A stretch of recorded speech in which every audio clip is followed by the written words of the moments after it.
Then in hip hop, No Politics, No BS. Album review, Quelle Chris and Chris Keys, Innocent Country 2. Quelle Chris was born in New York, in Johnson City, New York, back in 1984, but he claims Detroit. He has a discography of 9 total albums, one of them being a collaborative album with Jean Grey, also 1 instrumental album, Lullabies for the Broken Brain. This is, I believe, the second time we reviewed Quelle Chris. I know we did Guns a year or so ago. Yeah, this is the second time that we. The second time we're actually reviewing another Quelle Chris album. Yeah. Yeah, and I remember that Guns album, man. That thing was weird. It was different. And I was able to get into that joint. I didn't like the Jean Grey collaborative project, but going into this, I kind of had a feeling that Quelle Chris is the type of artist that just doesn't. He's not going to give you like the same type of work twice. So going into this, I anticipated that, but I didn't anticipate it being so mellow and chill either. Just with how quirky and herky-jerky Guns was, I really didn't know what to expect from this. But I liked it, though. I liked it. It's cool, just real chill. I feel like he talks a lot about, I don't want to say like black issues, but just like, I feel like Quelle Chris is a person that he only speaks from his perspective and is very pro-black, or at least things that people in the black community deal with. This was really cool, man.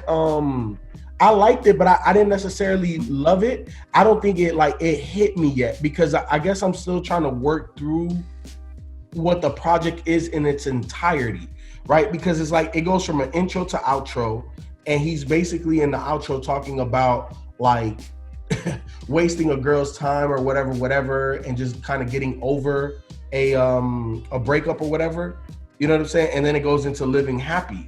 So then I'm looking at and I'm listening to the rest of this, and I'm like, I don't really know how everything connects. Like I was just a little lost with that, and I've listened to it like 5-6 times, and I don't have the connection overall as an album. I'm with you. I feel like I thought I was gonna be the only one that felt like that, but that doesn't take away from the fact of me liking it, because I listened to it about 5 or 6 times. It even though I still don't quite connect it all, it still has a certain vibe and feeling to it that I really, really enjoy. This is like right up my alley. This type of not saying I ain't like Guns, because I like Guns. It actually made my top 10, but I really like the vibe of this one. And it made me go back to listen to Innocent Country 1, because I always wanted to go back and listen to his older stuff. I just never got around to it, but this made me want to go listen to the first one. And then he had a lot of features too. My favorite feature on this entire thing was Star Busby on Make It Better. Yes. Like, yo. I really like her. I wanted to go. I'm gonna actually go look her up. I hope she got some music out there, but I'm definitely looking her up like today or in the coming days, because I really enjoy her feature. Yeah, she gave me like an Erykah Badu vibe on her joint. Yeah, I enjoyed this album too. I mean, yeah, it's definitely, as far as, it's not as focused as Guns, if y'all comparing that, but I mean, I'm just going into this coming off of the first Innocent Country, because I loved it. I think that was one of my favorite albums of 2015 that year when we did it. But yeah, I mean, I think as far as production wise, compared this one to the first Innocent Country, it's definitely more vivid. I think Chris Keys definitely gave Quelle Chris some more lush, vivid production on this album compared to the first Innocent Country. But yeah, joints, I love the fact that Chris Keys still gave me some of that quirky experimental shit on here, which is example of Bottles Black Power by the Businesses. I think that joint was definitely like, it was so quirky, but he kind of gave it like a little bit of a Detroit techno feel, which I'm pretty sure Quelle Chris maybe probably influenced it or have some say so on that one. I was hoping from Grease from the Elbows, which is another one of my favorite joints, I was hoping we'd have, when I saw Billy Woods, I was like, oh shit. I was like, oh man, we about to get a Billy Woods verse on this shit. But then he was at the end, during, talking to the chick at the very end, talking about, you heard of Quelle Chris and all that shit. So I was a little disappointed that we didn't get a Billy Woods verse. But what up? Grease from the Elbows, that was also one of my favorite joints too. That really gave me like an Isaiah Rashad type vibe. Like just that beat, like that airy. You know what I'm saying? It was a little bouncy with it too. Yeah. Yeah, Sudden Death is another one of my favorite joints too, man. Like, you know, that shit was so soulful. Yeah, Chris Keys gave him some dope ass piano, some piano loops and piano riffs on this album, man. That I love. Living Happy, another one of my favorite joints. Yeah, this is definitely. Before you go to Living Happy, that Sudden Death, man. I thought that was a really well composed song. Like, because it's not even like, it's only like maybe 8 bars. Like it's not even like bars. He just says the same thing over and over. It's not even a long verse, but it sounds like it for some reason. Yeah. Because I think like you said, the music is just so. The music is so captivating, man. Like, shit but he's really not saying a lot of things. It's like a poem. It's like a short poem that he says twice, I want to say, on that song. Which one? Sudden Death. Sudden Death. Oh. Right before Make It Better. Yeah. Are you seeing the video? No, I didn't see the video. Video's dope too. It is? Okay, yeah. But yeah, Sudden Death, yeah, that shit was fucking beautiful, man. Like, yeah, I mean, this album has some definitely great moments. When you fall, you know, Quelle Chris, you know, he's always good at, you know, talking about, you know, like people say, like some black shit, black issues, family stuff. Like, no matter what, you know, your family keep your family intact. I thought that shit was dope, and the beat switch up on that after Quelle Chris spit his verse, and then Nappy Nina, I've heard of her before, so this was cool that he got her. And Fifth, who was from also from Michigan, he had a dope feature on there. I thought that was a good closing, one of the good closing tracks for this album. So yeah, like I said, Living Happy is fuck. For that to be so fucking happy, like the lush pianos and that shit, man, was just like damn, and that bass line. So yeah, like a lot of this shit. Horizon is another one of my favorite joints, man. I didn't care for the hook on Horizon that much, but other than that, the hook kind of like dragged on a little bit too long for me on Horizon, but the beat was beautiful. But yeah, man, like I like this album, man. I just put this in another notch, just under another good album under Quelle Chris's discography, man. I mean, at this point, yeah, Quelle Chris has been on a great streak musically, man, with the joint he got with Jean Grey. Being You was great album, and then Guns, which is I think that was my favorite, if not second favorite album of 2019. And then this was unexpected. I didn't think him and Chris Keys was gonna make another album together, because it's been 5 years since the first Innocent Country. So this was a nice little surprise for me for this year, because like I said, I didn't know this was gonna drop. Let me ask you something, B, because I just went back and listened to Innocent Country, because I was curious about, you know, how this started off. So I was wondering if it connected some way. Does it connect? If after listening to this and listening to Innocent Country 1, does it connect at all? Like, because it was like season 1, season 2. I don't know, because when he was doing Last Time on Innocent Country 1, playing all those little different montages and stuff, I just thought that was just Quelle Chris being quirky and funny. I didn't get no connection. Maybe I must have missed something, or maybe I need to listen to the first one again. It's been a minute since I listened to the first one, so maybe I need to listen to the first one again and listen to this one to get the connection. I think the mindsets are different. I did the same thing, Rod, because I haven't listened to the album in a while, and when he did an intro recap, I was like, okay, what did I miss? Yeah. So I thought I missed like this whole thing that went on in that album.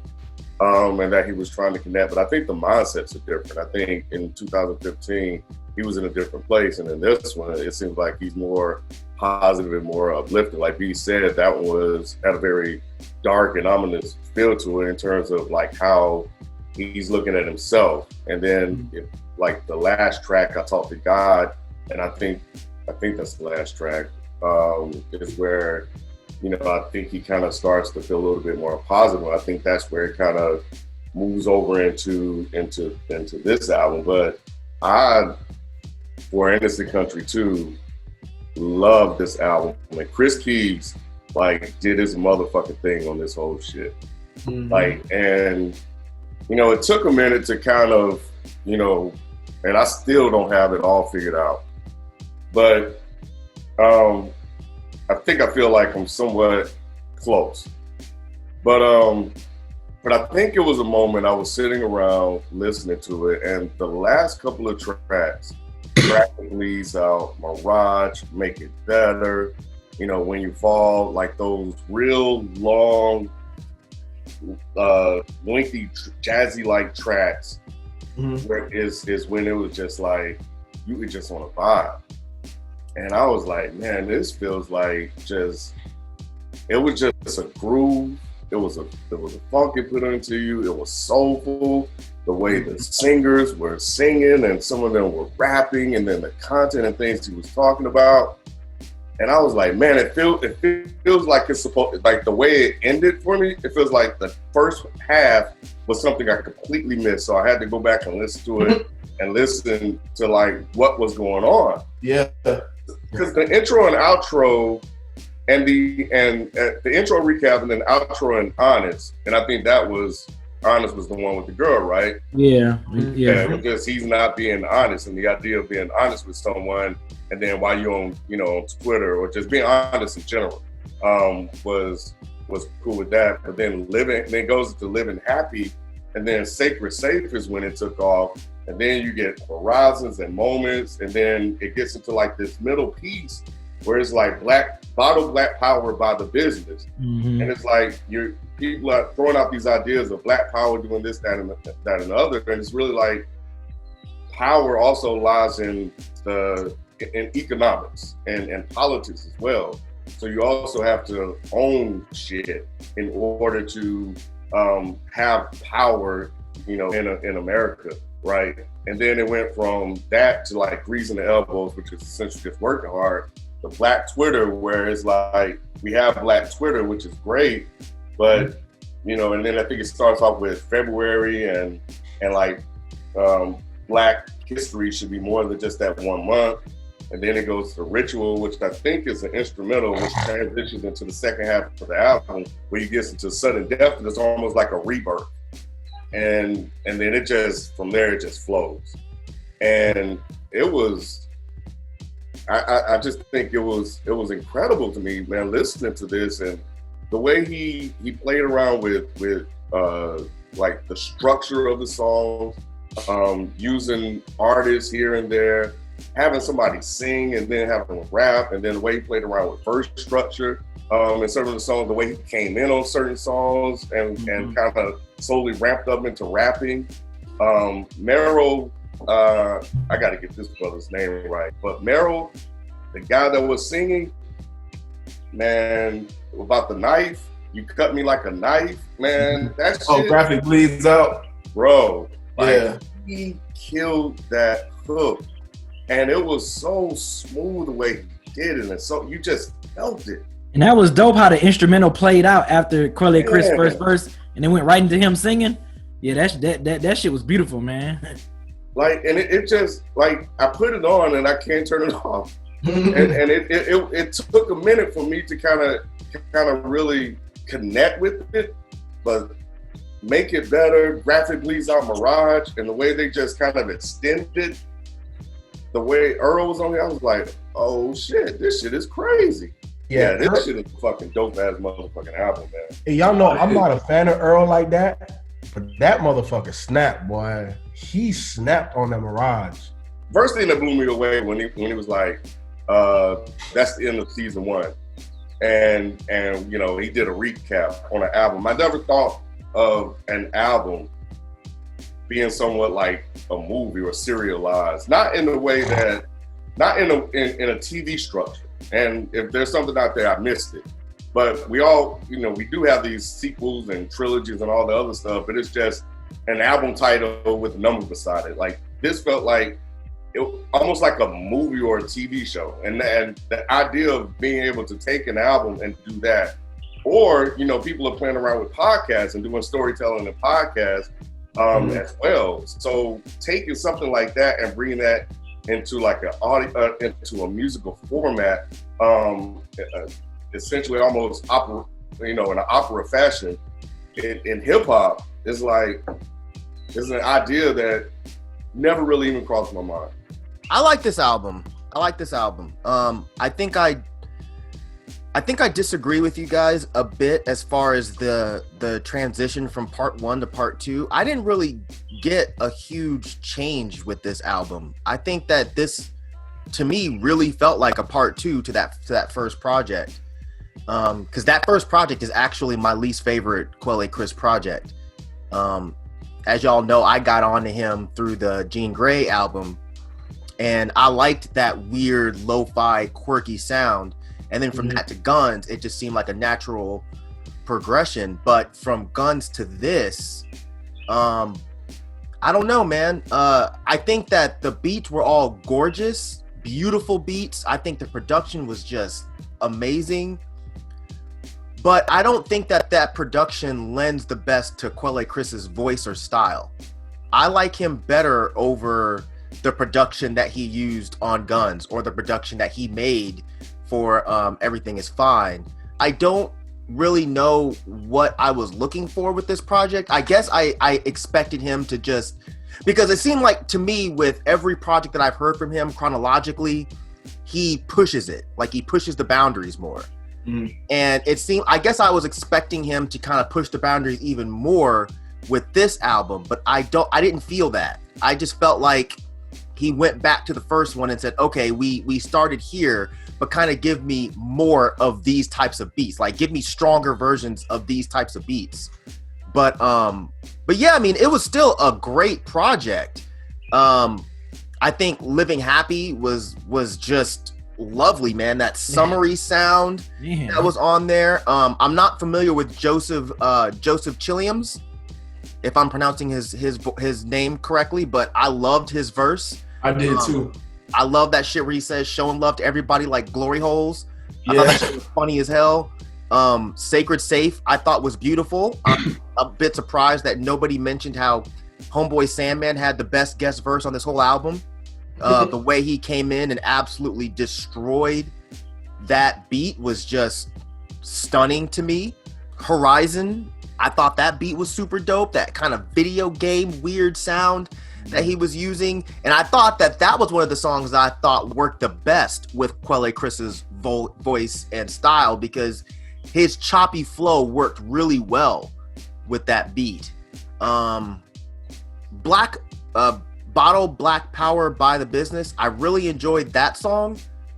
I think the whole idea, well, I mean, I don't know if maybe I'm reading it incorrectly, but the idea that I got from that song was the whole pretending to be about the cause, but the second you ain't like making money off of it, or the second it ain't working for you, just flip your shit up. It almost seemed like calling out people that really weren't truly about Black empowerment.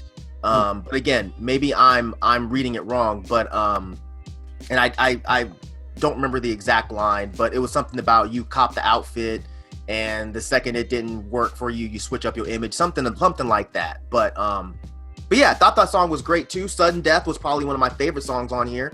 I think his singing voice is dope, and it almost made me wish that he would have, instead of rapping, it almost made me wish he'd sang more on this project, because I thought his voice actually worked really well with this production. But yeah, overall, I really enjoyed this.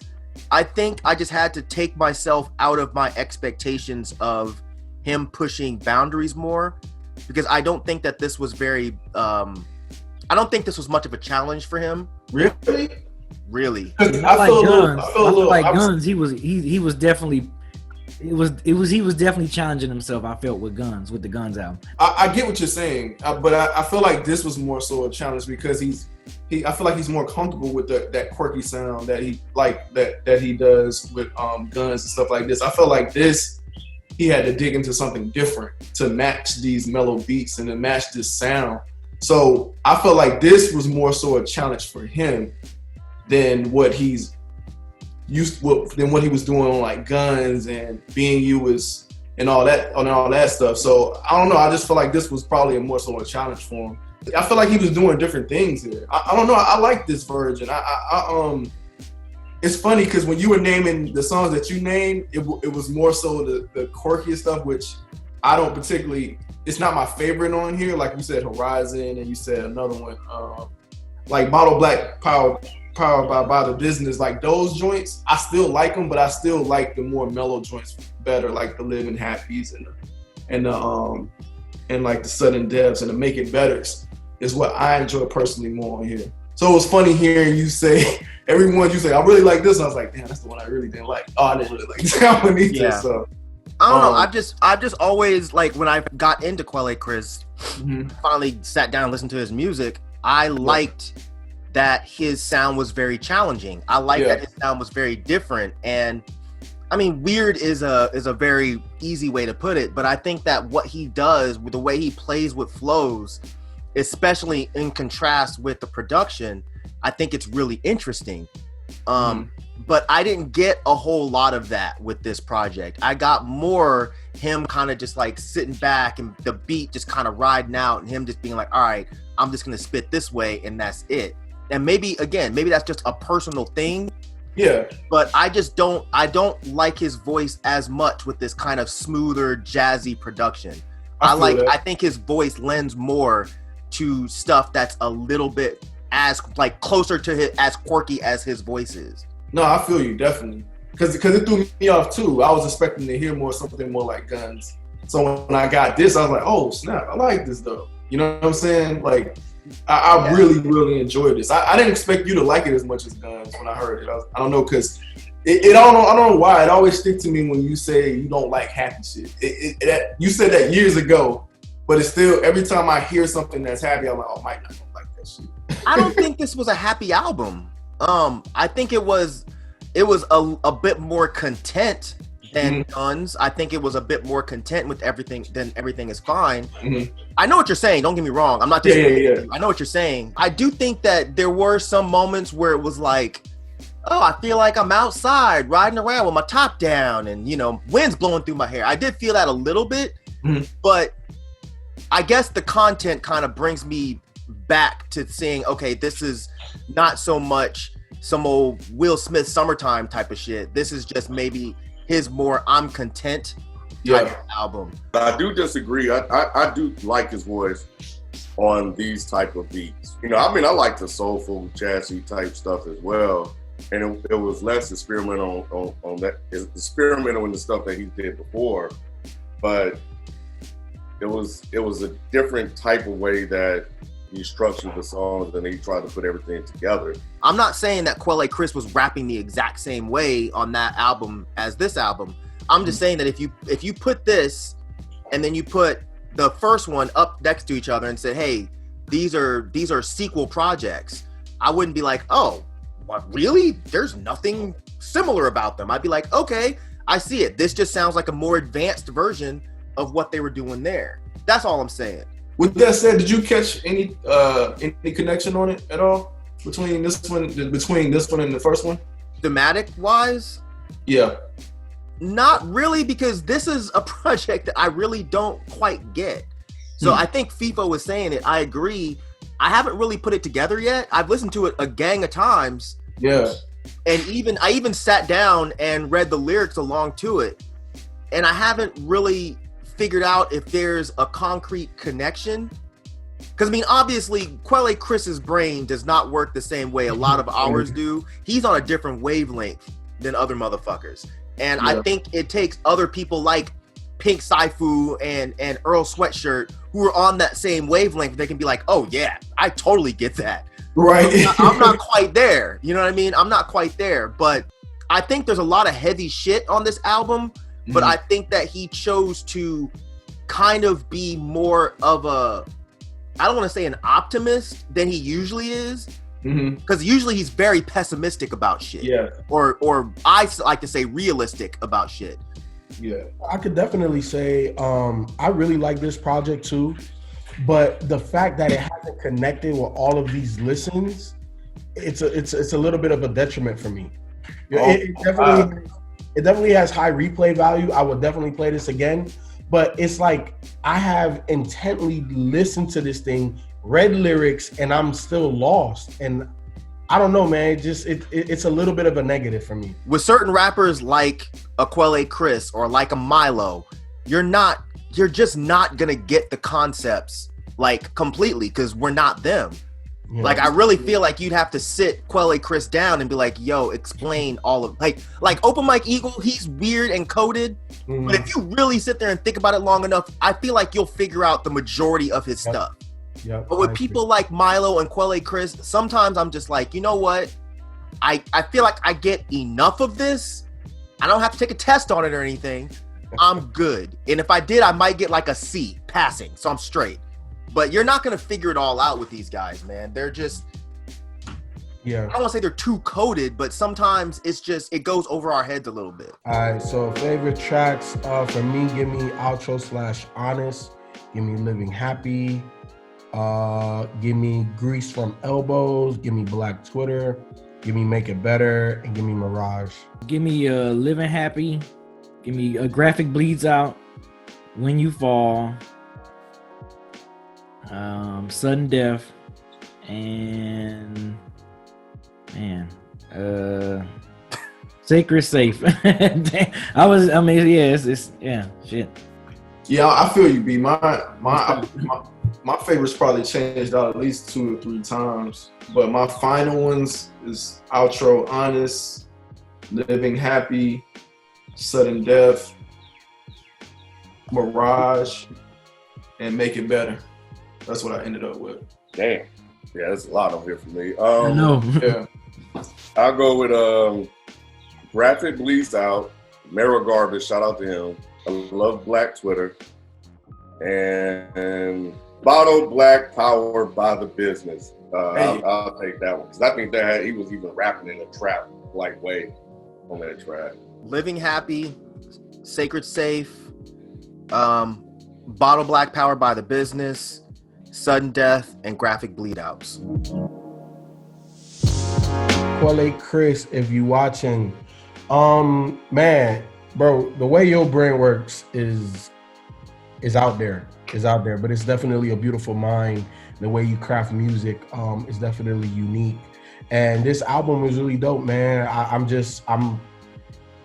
not mad. I don't know another adjective to use, but I don't like to be defeated, and I like to figure shit out. And you, like this album, I haven't put the pieces together, but I think it's an amazing piece of work, man. Amazing project. I definitely think you executed exactly what you wanted to do, and I just want to say thank you for adding and contributing to hip hop, because hip hop needs people that are diverse like this. Thank you again. Another great project just to put in your discography, man. You strengthening that discography of yours, man, and I really appreciate you. I mean, being a fan of you for pretty much damn near a decade plus, and just seeing your growth as an artist, man, is just amazing. I love it, man. I love to see it.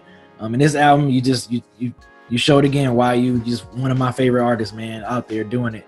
And just your creative brain, man. It always amazes me when I listen to an album of yours and be like, "But damn, what other shit you gonna do on your next album? Or what shit you gonna do on your album after that?" Like, I'm always curious to know what the hell you gonna do creatively with your next project. Like, B, thank you, man. Thank you for giving me something to listen to during these quarantine times. And I've listened to this thing practically everywhere, in my car, while I was cutting grass, rocking the baby to sleep. I mean, it worked in every situation like that I was in.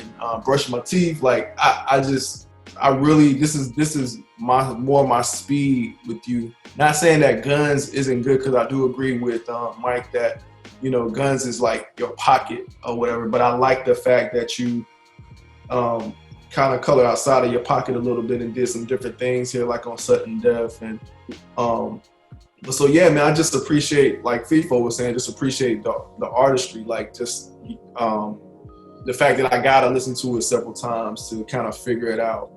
I appreciate that type of stuff, man. And I think, again, like Feefo said, hip hop needs these type of artists. I think this is an amazing album. I love it from front to back. And the complexities that I feel that I get from it here and there is part of the reason. But I think the other thing, and I forgot to mention this earlier, is that but I know Feefo touched on it, was the blackness in it as well. And there was a run where, Bottle Black Power to Grease the Elbows to Black Twitter, where you go to Ritual. And, on that track, you're talking about like what blackness is to you. Like, blackness is love, blackness is us. You mentioned Fred Hampton, James Brown, et cetera, and it was not at that moment, but that was another one of the moments that I got from this album from you, and that's when I also realized that there's a lot of other things on here as well to fall apart. But yeah, I think you can do it all, man. You know, you can be experimental. You know, you can go this jazzy, soulful, funky, you know, vibe. You know, you can be a very direct, to the point, boom bap rapper. You know, if you want, like, you're an artist, a complete artist, and I think that's dope. And Chris Keys, man, shit, bro, like, man, salute to you, because the tracks, like, everything you were doing on here is amazing. I think you're an incredible producer, jazz artist, or whatever, man. So I love the vibes and everything that you cooked up for Quelle Chris, and I think he just jumped on here, man, and he just did his thing. I think you guys make a wonderful team. So yeah, keep up the good work, man, and that's it, man. I could talk on and on about this, but yeah, I love it. Great project between the two. Quelle Chris and Chris Keys, great job, great project. Chris Keys, yes, as everybody's already mentioned, you did your fucking thing. You laid out some incredible beats. I think your production style is super dope. Quelle Chris, what's great about you is that you are diverse. If someone tries to throw you in that one-trick pony bucket, it doesn't work, man. It doesn't work. And what's super dope about you is you got shit for people that like the really quirky, extremely experimental shit. But you've also got stuff for people that want to just vibe out and, like Rod said, clean the house, listening to some music, or go mow the lawn while listening to some music. Because if you try to mow the lawn listening to Guns, you're gonna fuck your whole lawn up. Your shit's not gonna be straight. But I think it's dope that you're doing so many different styles, but still keeping that shit authentically Quelle Chris. So great project, man. I'm really looking forward to what you do next, especially now, considering you completely ruined my expectations of what I thought this album was gonna be. Now I can't wait to see what you do next. So keep up the good work, man.